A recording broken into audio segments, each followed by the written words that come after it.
अस्सलाम वालेकुम।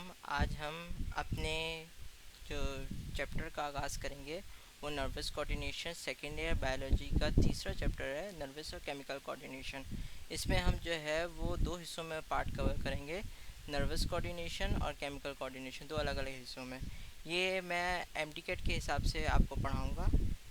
So first of all हमने बात करनी है nervous system. Nervous system consist of two basic nerves. First of all, central nervous system which we call CNS. इसमें क्या होगा, brain and spinal cord. Spinal cord में जैसे हमें पता है 31 pairs of spinal cord spinal nerves होती हैं। और पेरिफेरल नर्वस सिस्टम में हमारे पास नर्व्स और सेंसरी ऑर्गन होते हैं, PNS जो कहलाता है। इस ये 12 पेयर्स होते हैं। सबसे पहले हम बात करेंगे स्टिमुलस की। देखें, स्टिमुलस क्या है, the actual cause of every activity. किसी का भी सडन और एक्चुअल कॉज, उसका एक्चुअल कॉज क्या है कोई भी एक्टिविटी काम करने का। जैसे कि हम बात करते हैं कोई भी रिसेप्टर की। रिसेप्टर क्या है, सेंसरी न्यूरॉन। कोई भी रिसेप्टर आया, उसने जो है वो सीएनएस को इम्पल्स भेजी कि काम करना है। इसने सीएनएस ने जो है इफेक्टर ऑर्गन को भेजी, और इफेक्टर ऑर्गन जो रिसेप्टर से सीएनएस के पास सेंसरी ऑर्गन गया। सबसे पहले सेंसरी ऑर्गन आपके पास गया दिमाग तक, उसने इंटरप्रेट किया बाय इंटरन्यूरॉन। उसके बाद फिर जो है वो आपके मसल्स तक जो इफेक्टर ऑर्गन आएंगे वो मोटर न्यूरॉन आएंगे, जो मसल्स और ग्लैंड। और उसके बाद रिस्पॉन्स आपके पास एक्शन जनरेट होगा और रिस्पॉन्स होगा। इसी के साथ हम जो है वो कुछ पाथवेज देखेंगे कि कौन कौन से पाथवेज करते हैं। जो रिसेप्टर से सीएनएस तक जो लेके जाता है वो लेके जाता है Efron nerve pathway. Efron nerve pathway means pre nerve pathway. और जो सीएनएस से इफेक्टर ऑर्गन तक लेके जाता है जहाँ एक्शन और रिस्पॉन्स जनरेट होता है वो कहलाता है एफरन नर्व पाथवे, जो हमारा सेकेंडरी नर्व पाथवे होता है। एफरन और इफरन नर्व पाथवे किसके रिस्पॉन्स में, बॉडी का काम क्या है कि फीडबैक जनरेट करना। बॉडी के बेसिकली दो काम होते हैं, एक होम्योस्टेसिस मेंटेन करना और एक फीडबैक मैकेनिज्म को जारी रखना। इसी के साथ हम एक एग्जांपल लेते हैं, इरेक्टर पिलाई मसल। इरेक्टर पिलाई मसल क्या है, ये इफेक्टर है। स्टिमुलस कैसे होगा, कोल्ड इन्वायरमेंट। जैसे कोल्ड इन्वायरमेंट में हुआ इरेक्टर पिलाई मसल मींस जैसे सर्दियों में जो गूज बम्स होते हैं, जो इरेक्टर पिलाई मसल जैसे सरसरी शिवरिंग होती है ना, और फिर उसके रिस्पॉन्स में क्या होता है कि हेयर्स आपके खड़े हो जाते हैं, गूज बम्स होना। आपको इफेक्ट स्टिमुलस क्या है, कोल्ड इन्वायरमेंट, उससे आपको शिवरिंग हुई और जिसकी वजह से एक्शन क्या हुआ, इसकी वजह से आपके गूज बम्स हो गए, आपके जो है रोंगटे खड़े हो गए, जिसको हम कहते हैं। सेकेंड एग्जांपल हम लेते हैं स्केलेटल मसल। स्केलेटल मसल मैंने जैसे बताया कि सर्दी लगी, कोल्ड इन्वायरमेंट है, स्टिमुलस कोल्ड है और शिवरिंग स्टार्ट हुई, रिस्पॉन्स जनरेट हुआ। इसी तरह थर्ड एग्जांपल आपकी है वो है thyroid gland. Thyroid gland effector है और ये रिलीज़ क्या कराएगा, थायरोक्सिन। थायरोक्सिन का मेन रोल क्या होता है, increase the metabolic rate, BMR increase करता है, ये भी रिस्पॉन्स जनरेट होता है। उसके बाद फिर हम एक और जगह लिखा हुआ है किताब में रिफ्लेक्स एक्शन। तो मैं रिफ्लेक्स एक्शन के बारे में बताता हूँ। रिफ्लेक्स एक्शन क्या होता है, अचानक वाले हाथ यानी सडन रिस्पॉन्स। जैसे कि हमने गिरे और सडन हमारा हाथ फ़ौरन आगे आ गया, हम हाथ के बल गिरे, तो ये सडन रिस्पॉन्स बॉडी ने फ़ौरन इंटरप्रेट किया कि ये बॉडी जो है वो गिरने वाली है, और हाथ को फ़ौरन मस्कुलर स्केलेटल मसल ने फ़ौरन रिस्पॉन्स भेजा कि हाथ आगे हिलाए ताकि जो है वो बॉडी को चोट कम से कम लगे। फीडबैक मैकेनिज़्म जैसे कि मैंने बताया कि एफरन और ईफरन नर्व पाथवे में जो फीडबैक मैकेनिज़्म है वो आपका जो है चेक एंड बैलेंस रखता है। बॉडी के दो मेन काम होते हैं, एक होता है होम्योस्टेसिस मेंटेन करना और दूसरा होता है फीडबैक यानी चेक एंड बैलेंस करना, मेंटेन करना हर इन्वायरमेंट में। हम जो है अब हम अपने दूसरे उसकी तरफ आते हैं। ये हमने जो है वो आपके लिए जो है डायग्राम बनाई है, लिखी है, तो आप लोग ज़रा इसके पे फोकस करें।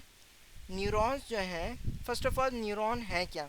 न्यूरॉन क्या है, न्यूरॉन एक न्यूरोट्रांसमीटर है जो कि ब्रेन को रीजनरेट यानी ब्रेन सेल्स को एक्टिवेट करने में काम आता है। न्यूरॉन्स की मदद से ही ब्रेन सारा काम इंटरप्रेट करता है और अपना रोल प्ले करता है। जैसे कि फर्स्ट ऑफ ऑल है मोटर न्यूरॉन। सबसे पहले हम देखेंगे सेंसरी न्यूरॉन। सेंसरी न्यूरॉन क्या है, देखें ये सेंसरी न्यूरॉन है। ये सेंसरी न्यूरॉन जो है वो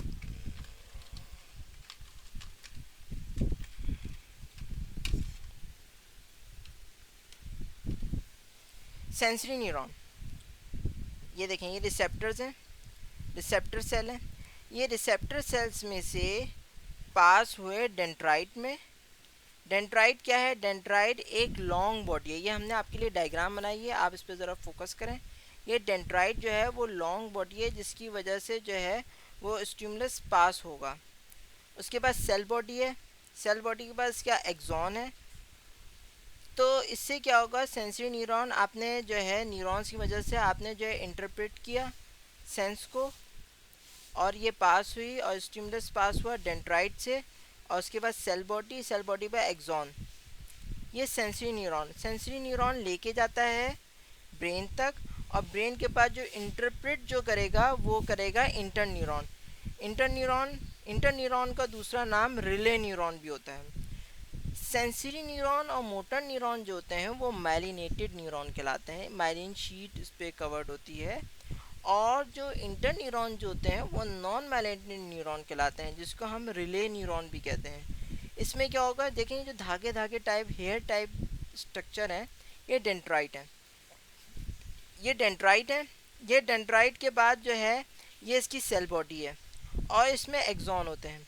सबसे पहले जो रिसेप्टर जो होगा, यहाँ से देखिए रिसेप्टर आया, यहाँ से सिग्नल गए डेंड्राइट के पास, फिर इसके पास सेल बॉडी पर एक्सॉन से होते होते फिर इसके जो डेंड्राइट हैं इंटर न्यूरॉन पे, इस पे जाके अटैच होगा। फिर ये अंदर अपने सेल बॉडी में लेगा, फिर एक्सॉन जाएगा, और फिर जो उसके एक्सॉन टर्मिनल है वो मोटर न्यूरॉन को लेके जाएंगे। मोटर न्यूरॉन में क्या होता है, इसमें भी देखिए डेंड्राइट है, ये देखिए डेंड्राइट बने हुए, ये पूरी सेल बॉडी है। इन डेंड्राइट में स्मॉल पोर्स कहलाते हैं, वो कहलाते हैं नेजल सब्सटेंसेस। उसके बारे में हम इंशाल्लाह बात करेंगे बाद में। और ये जो मोटर न्यूरॉन है ये कवर्ड होता है बाय न्यूरोलीमा के बारे में थोड़ी देर में बात करेंगे। ये जो सेल जो ट्रांसमिट होता है बाय एक्सॉन, और एक्सॉन उसके बाद ये जो सिंगल रॉड लाइक स्ट्रक्चर जा रहा है ये नोड्स ऑफ रणवीर है।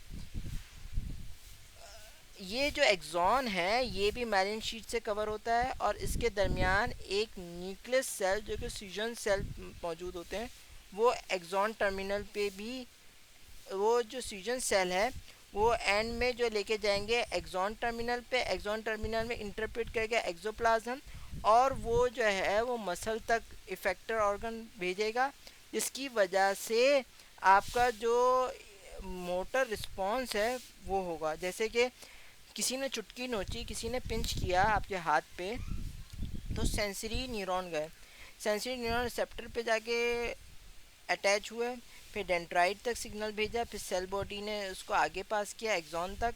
जो एक्सॉन का जो टर्मिनल है वो रिले न्यूरॉन के डेंड्राइट पे अटैच हो गया, फिर यहाँ से सिग्नल गया सेल बॉडी और एक्सॉन तक। उसके बाद फिर ये जो है वो डेंड्राइट के जो मोटर न्यूरॉन है ना इस पे अटैच हो गया, सेल बॉडी पे आई, उसके बाद फिर एक्सॉन, और फिर एक्सॉन टर्मिनल। ठीक है, हमने जो है मोटर न्यूरॉन में जो हमने नेजल सब्सटेंस की बात की, नेजल सब्सटेंस क्या होता है, वो राइबोसोम्स और एंडोप्लाज्मिक रेटिकुलम के बने होते हैं। राइबोसोम्स जो एंडोप्लाज्मिक रेटिकुलम जो हमने जो है वो सेकंड चैप्टर में जो हमने पढ़ा था फर्स्ट ईयर की, what are the ribosomes endoplasmic reticulum.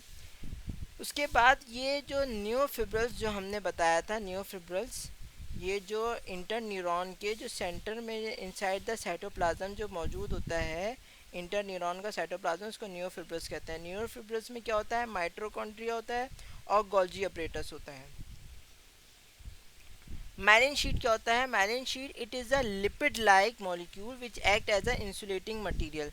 जैसे एक तरीके से जैसे आप कॉपी पे कवर चढ़ाते हैं ये ताकि प्रोटेक्ट रहे, बिल्कुल इसी तरह इनके ऊपर माइलिन शीट, किसकी बात कर रहा हूँ मैं, सेंसरी और मोटर न्यूरॉन पे माइलिन शीट कवर होती है। इंटर न्यूरॉन जो है वो अनमाइलिनेटेड होते हैं। उसके बाद फिर हम आ जाते हैं अपने निरोग्लिया गैलियल सेल, जो मैंने बताया था थोड़ी देर पहले कि निरोग्लिया क्या होते हैं। Neuroglia are the glial cell which are present at the CNS along the interneuron. ये मैंने जो बताया नियोफिब्रल्स में निरोग्लिया, ये जो इनसाइड द साइटोप्लाज्म जो होता है, इंटरन्यूरॉन का जो साइटोप्लाज्म होता है वो नियोफिब्रल्स कहलाते हैं। पर आउटसाइड ऑफ द सेल जो कहलाते हैं वो कहलाते हैं निरोग्लिया, जो गैलियन सेल होते हैं इंटरन्यूरॉन पे प्रेजेंट होते हैं। इसका काम क्या होता है? इसका काम चार चीज़ों में रोल प्ले करता है। ये आपके माइलिन प्रोडक्शन में काम करता है, या आपके सेपरेशन ऑफ न्यूरॉन में काम करता है, या आपके killing of pathogen from the phagocytosis में काम करता है। फेगोसाइटोसिस जो पैथोजन जो आते हैं वो इंगल्फ कर लेता है, और formation of CNF cerebral spinal fluid कैलेंशियल का गैलिलियन सेल जो कि CNS के इंटर न्यूरॉन में पाया जाता है। इंटर न्यूरॉन के साइटोप्लाज्म को हम न्यूफिब्रल्स कहेंगे, और इंटर न्यूरॉन के सेल्स को हम गैलिलियन सेल कहेंगे। आपसे जैसे अगर सवाल पूछा जाए कि आप बताइए कि जो नेज़ल सब्सटेंस है वो कहाँ पाया जाएगा, तो आप कहेंगे मोटर न्यूरॉन के जो सेल्स हैं वो नेज़ल सब्सटेंस से बने हुए हैं। आपसे कहा जाए कि न्यूरोग्लिया गैलिलियन सेल कहाँ पाया जाएगा, आप कहेंगे इंटर न्यूरॉन के जो सेल्स हैं उसको हम न्यूरोग्लिया गैलिलियन सेल कहेंगे। ये कहाँ, इनके चार फंक्शन है। माइलिन प्रोडक्शन कराएगा, ये सेपरेशन ऑफ न्यूरॉन करेगा, फेगोसाइटोसिस और सेरिब्रल स्पाइनल फ्लूइड। उसके बाद हमारा सबसे ज़्यादा जो अहम टॉपिक आ गया वो आ गया नर्व इम्पल्स, कि नर्व इम्पल्स है क्या।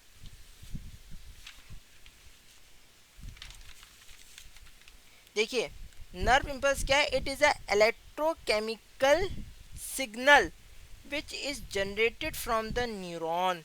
जैसे जैसे बिजली का एक झटका होता है ना, एक सिग्नल देना, वो कहलाता है नर्व इम्पल्स। हमारी बॉडी भी एक तरीके से इलेक्ट्रिक सिग्नल्स की जो स्पीड है उस पर डिटरमाइन करती है। जैसे इलेक्ट्रोकेमिकल ये with in a nano second और नैनो सेकेंड से भी कम ये सिग्नल जनरेट हो रहे होते हैं। जैसे अगर आपको किसी ने हाथ पे काटा या नोचा, तो ये ऐसे बात नहीं है कि आपको जो है वो 2 मिनट बाद अब आपका दिमाग इंटरप्रेट करेगा कि हाँ भाई ये कोई पेन हुआ है या इम्पिंजमेंट हुई है, कुछ भी हुआ है। आपका दिमाग with in a nano second interpret करेगा। जैसे कि आप किसी भी आग पे हाथ रखें तो आप ये नहीं कर सकते कि भाई आपका दिमाग जो है वो सो रहा है और वो दो दो 2 मिनट बाद इंटरप्रेट करेगा, नहीं, उसी वक्त रिस्पॉन्स जनरेट होगा। तो in the form of electrochemical signal nerve impulse generate होगी। नर्व इम्पल्स किसको भेजेगी? In the form of neurons. ये नर्व इम्पल्स जिनकी वजह से न्यूरॉन और न्यूरोट्रांसमीटर जनरेट होते हैं, ये चार हैं। सबसे पहले resting membrane potential RMP, resting membrane potential. दूसरा है action membrane potential. Resting membrane potential की जो वैल्यू होती है वो -65 MV, और अक्सर किताबों में आया है -70 MV। एक्शन पोटेंशियल की वैल्यू, एक्शन पोटेंशियल मेम्ब्रेन की वैल्यू होती है +40 MV और +50 MV। तीसरी होती है propagation of nerve impulse, INP भी कहते हैं, ट्रांसमिशन में काम आता है। चौथा हमारे पास सबसे अहम है वो है साइनेप्स। साइनेप्स क्या होता है? The junction between the two neuron. कोई भी जंक्शन होता है, जैसे ट्रेन का जंक्शन होता है, यानी दो चीज़ों को आपस में जो भी मिलाएगी चीज़, वो दो न्यूरॉन्स को आपस में जो भी मिलाएगी वो साइनेप्स कहलाएगा। ये नर्व इम्पल्स होते हैं। अच्छा, इसमें एक और बात लिखी हुई है कि कोलिन और कर्टिन ये जायंट स्क्वाड्स में सबसे ज़्यादा पाया जाता है। फाइलम मोलस्का की टाइप है। ये इंशाल्लाह हम उसको बाद में आगे चल के जब हम फर्स्ट ईयर पढ़ेंगे हम डिस्कस करेंगे। अच्छा स्टूडेंट्स, फिर हमारा जो है वो अगला जो है हमने ये देखना है कि रेस्टिंग मेम्ब्रेन पोटेंशियल और एक्शन पोटेंशियल आखिर में है क्या, और इसका रिस्पॉन्स क्या क्या है। हमने इंशाल्लाह अभी जो है हमने वो नर्व्स कोऑर्डिनेशन कवर करनी है, नर्व्स कोऑर्डिनेशन कवर करनी है। फिर हम जो है अगली स्लाइड में केमिकल कोऑर्डिनेशन हम इंशाल्लाह डिस्कस करेंगे। ठीक है, देखिए electrochemical signal, electrochemical changes, electrochemical signal मैंने बताया था ना कि in the form of a signalling काम होता है electrochemical. Electro means electric current, ये थोड़ा सा इंट्रो बताया हुआ है कि फ्लो ऑफ चार्जेस, ये थोड़ा फिजिक्स से रिलेटेड है। और केमिकल मीन्स न्यूरोट्रांसमीटर की जो चेंजेस होती है। हमारे पास दो हैं, एक है axon RMP resting membrane potential. अच्छा, हमने क्या किया, हमने इन दोनों चीज़ों को इधर हमने जो है वो पास किया इलेक्ट्रिक करंट, और इधर हमने ऑस्किलोमीटर रखा हुआ है। इधर हम रेस्टिंग मेम्ब्रेन पोटेंशियल देखेंगे, इधर हम एक्शन मेम्ब्रेन पोटेंशियल देखेंगे। हमने क्या किया, हमने किया कि एक एक्सोप्लाज्म है, उसके हमने इनसाइड पे नेगेटिव आयन जनरेट किए और आउटसाइड पे पॉजिटिव आयन जनरेट किए। इनसाइड जो एक्सोप्लाज्म, ये एक एक्सोप्लाज्म है, एक्सोप्लाज्म के जो इनसाइड हमने जनरेट किए वो कहलाएगा सोडियम आयन, और जो हमने आउटसाइड पे प्रेजेंट किए वो कहेगा पोटेशियम आयन। इनमें होगा क्या रेस्टिंग मेम्ब्रेन पोटेंशियल में, रेस्टिंग मेम्ब्रेन पोटेंशियल में ये होगा कि जो नेगेटिव आयन ना वो पुश आउट करेंगे बाहर आने की, और जब वो बाहर आएंगे तो पॉजिटिव आयन अंदर आ जाएंगे, because negative ion attract the positive ion. यही हमने पढ़ा था ना, जब हम इसमें से करंट पास किया तो जो नेगेटिव आयन है वो बाहर आ गया और जो पॉजिटिव आयन है वो अंदर चला गया। तो अंदर क्या हुआ, इसका मतलब कि सोडियम आयन की इफ्लक्स हुई, सोडियम आयन बाहर गया, और पोटेशियम आयन की इन्फ्लक्स हुई, पोटेशियम आयन अंदर आया। और उसके दरमियान जब हमने ऑस्किलोमीटर, क्या होता है ऑस्किलोमीटर, एक स्क्रीन होती है जिधर हम आयंस या हम कोई भी केमिकल चेंजेस, कोई भी केमिकल या कोई भी इलेक्ट्रिकल जो जो क्या कहते हैं सिग्नलिंग होती है उसको हम डिटरमाइन करते हैं बाय ऑस्किलोमीटर, ऑस्किलो स्क्रीन सामने लगी हुई है। तो ऑस्किलो स्क्रीन ने हमें ये बताया कि -65 मिली वोल्ट की रफ्तार से जो है वो सोडियम आयन बाहर गया और पोटेशियम आयन अंदर आया। तो जो बाहर गया पोटेशियम आयन, उसकी कंसंट्रेशन 50 टाइम्स ग्रेटर हो गई, और जो अंदर आया पोटेशियम आयन, अंदर आया जो जो बाहर गया सोडियम आयन, उसकी कंसंट्रेशन 50 टाइम्स ग्रेटर हो गई, जो अंदर आया उसकी कंसंट्रेशन 10 टाइम्स रही। ये रेस्टिंग मेम्ब्रेन पोटेंशियल है जो ऑस्किलो स्क्रीन से आया, 65 MV आया। अच्छा, दूसरा हम बात करेंगे एक्सॉन एक्शन मेम्ब्रेन पोटेंशियल। इसमें क्या होगा, ये एक्सोलीमा, मैंने जैसे बताया था ये एक्सोलीमा एक्सोप्लाज्म इनसाइड होता है, इसमें भी यही होगा। इसमें क्या होगा, इसमें हम पॉजिटिव आयन और नेगेटिव आयन इसमें हम मिक्स करेंगे, यानी पॉजिटिव आयन भी जब इसमें से देखें पॉजिटिव आयन कुछ अंदर आ गए और कुछ नेगेटिव आयन बाहर चले गए। जब इसके कुछ पॉजिटिव आयन अंदर आए और कुछ इसके नेगेटिव आयन बाहर चले गए, तो जो उसके दरमियान जो एक्शन प्रोड्यूस हुआ वो 40 MV हुआ, यानी नेगेटिव आयन का बाहर जाना 65 MV और पॉजिटिव आयन का अंदर आया 40 MV। ठीक है, यानी कि नेगेटिव आयन हमने सोडियम को कहा था, सोडियम 65 मिली वोल्ट से बाहर गया, और जो पोटेशियम हमने पॉजिटिव कहा था वो 40 मिली वोल्ट से अंदर आया। नेगेटिव आयन जो है वो अमाइनो एसिड से में होते हैं, अमाइनो एसिड होते हैं, ये प्रोटीन होते हैं, RNA होते हैं, ऑर्गेनिक एसिड होते हैं। अच्छा, नेगेटिव आयन में ये सब पाए जाते हैं, RNA, अमाइनो एसिड और प्रोटीन। पॉजिटिव आयन में क्या क्या पाए जाते हैं, पॉजिटिव आयन जो जैसे मैंने बताया हाई कंसंट्रेशन हो गया outside of the neurolemma, 50 times high हो गई, और पॉजिटिव की जो है वो पोटेशियम आयन इनसाइड 10 टाइम्स हुई। जो सोडियम आयन बाहर गया वो जो है उसका -65 MV, जिसको हम रेस्टिंग मेम्ब्रेन पोटेंशियल कहेंगे। पोटेशियम आयन जो अंदर आया एक्सोलीमा के वो हम 40 MV कहेंगे, जिसको हम कहेंगे एक्शन मेम्ब्रेन पोटेंशियल। अच्छा, एक्शन मेम्ब्रेन पोटेंशियल अंदर तो आ गया, मगर उसमें 3 चेंजेस हैं, 3 वेरिएबल्स हैं, यानी 3 वजूहात के बिना पे वो किस तरह अंदर आया है, इंशाल्लाह हम इस पे देखते हैं। पहला है ओपनिंग ऑफ सोडियम आयन। जाहिर सी बात है अंदर की सोडियम आयन ज़्यादा थे, तो सोडियम आयन के जो चैनल्स ओपन हुए तो सोडियम आयन अंदर चला गया, तो सोडियम आयन कंसंट्रेशन बढ़ गई, और जब सोडियम आयन अंदर जाएगा तो स्टेप 2 में पोटेशियम आयन के चैनल्स भी तो ओपन होंगे, पोटेशियम आयन बाहर चला गया। जब पोटेशियम आयन बाहर चला गया, ये स्टेप 1 है, जैसे गेट 1, गेट 2, गेट 3। अब गेट 1 में सोडियम आयन गए, सोडियम आयन का रास्ता इनसाइड आ गए। गेट 2 में जो है वो पोटेशियम आयन अंदर से बाहर चले गए। पहले सोडियम आयन बाहर से अंदर आया, पोटेशियम आयन अंदर से बाहर चला गया, और गेट 3 में क्या हो गया, सोडियम पोटेशियम पम्प हो गया। यानी सोडियम पोटेशियम में सोडियम आउटसाइड 3 टाइम्स और पोटेशियम इनसाइड 2 टाइम्स हो गया। यानी कि जैसे अगर सोडियम अंदर है वो बाहर 3 गुना जाएगा, और जो बाहर पोटेशियम है वो अंदर 2 गुना अंदर आएगा। इसी तरह हमने आपको डायग्राम आपके लिए बनाई, और डायग्राम से हम आपको बता रहे हैं कि किस तरह क्या क्या चेंजेस हुई और किस तरह हमने ग्राफ के ज़रिए इसको पढ़ना है। देखिए, सोडियम आयन के चैनल्स खुले, सोडियम आयन बाहर से अंदर आ गया, ठीक है, पहला स्टेप हो गया। दूसरे स्टेप में सोडियम आयन अंदर से बाहर चला गया। जब सोडियम आयन बाहर से अंदर आया तो उसकी डीपोलराइजेशन हुई, यानी कि सोडियम अंदर आया, सोडियम आयन के बाहर जो बॉन्ड है वो टूटने लगे, इसकी डीपोलराइजेशन हुई। और एक वक्त आया कि प्लेटू आ गया, प्लेटू मतलब रुक गए अभी, यानी कि मैक्सिमाइज जो सोडियम आयन है वो बाहर से अंदर आ गए, और फिर जो पोटेशियम आयन है वो अंदर से बाहर जाएंगे।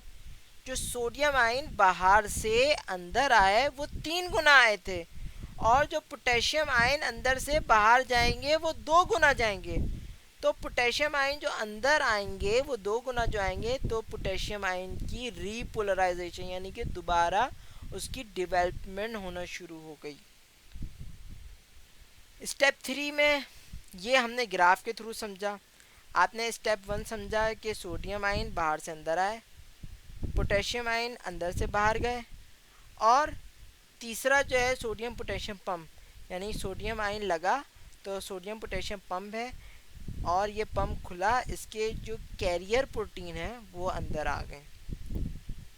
हमने इसको जो है ये जो प्लेटू है, ये जो प्लेटू बन रहा है एक मैक्सिमम पॉइंट तक, इसको हमने एक्शन पोटेंशियल कहा। और जो डीपोलराइजेशन जो बिलो द थ्रेशोल्ड, देखे ना, एक थ्रेशोल्ड बन गया ना, एक पॉइंट तक बन गया। थ्रेशोल्ड क्या है, थ्रेशोल्ड वो है जो मैक्सिमम पॉइंट जो है जिधर हमारा जो है पॉइंट अचीव हो जाए, मैक्सिमाइज इंजाइमेटिक एक्टिविटी जहाँ हो वो हम थ्रेशोल्ड कहते हैं। थ्रेशोल्ड तक जो है एक्शन मेम्ब्रेन पोटेंशियल रहा, लेकिन बिलो द थ्रेशोल्ड जो है वो हमारे पास जो है वो डीपोलराइजेशन, जिसको हम दूसरा नाम ने दिया हाइपर पोलराइजेशन। हाइपर पोलराइजेशन किसकी वजह से हुई, सोडियम पोटेशियम पंप की वजह से हुई। अच्छा, न्यूरॉन्स की जो स्पीड होती है, मैंने पहले लेक्चर में बात की थी, पहले मैं न्यूरॉन्स के बारे में बात की थी। न्यूरॉन्स की जो स्पीड होती है वो 250 इम्पल्स पर सेकंड की बुनियाद पे होती है, ये स्पीड बता रहा हूँ। और उसकी जो वेलोसिटी होती है वो 120 मीटर पर सेकंड, यानी कि एक लाइट की तकरीबन स्पीड, लाइट की स्पीड तो बहुत ही ज़्यादा होती है, तकरीबन आप इमेजिन करें। अब हमारे पास जो हमने पीछे साइकिल पढ़ी थी नर्व इम्पल्स की, जो मैं आपको बता रहा था कि किस तरह मोटर न्यूरॉन, सेंसरी न्यूरॉन और इंटर न्यूरॉन किस तरह जो है वो आपके किस तरह सिग्नल जनरेट होगा, किस तरह ब्रेन तक रिस्पांस पहुंचेगा, और ब्रेन किस तरह बॉडी तक और इफेक्टर ऑर्गन तक या मसल तक जितना अपना जो है वो इफेक्टर मतलब अपना सिग्नल भेजेंगे कि उसके एंटी रिस्पांस में आपको रिस्पांस हुआ कि भाई आप आग है, आप आग में हाथ डाल रहे हैं, आपको रिस्पांस हुआ कि भाई फ़ौरन इधर जो है बर्निंग सेंसेशन आई, क्या अपना हाथ फ़ौरन हटा लें, तो आपने फ़ौरन अपना हाथ हटा लिया। तो ये जो हाथ हटाने का जो प्रोसेस है, जो स्केलेटल मसल ने दिमाग को बोला कि हाथ हटा लो, तो फ़ौरन ही इसने हाथ रोक दिया। अच्छा,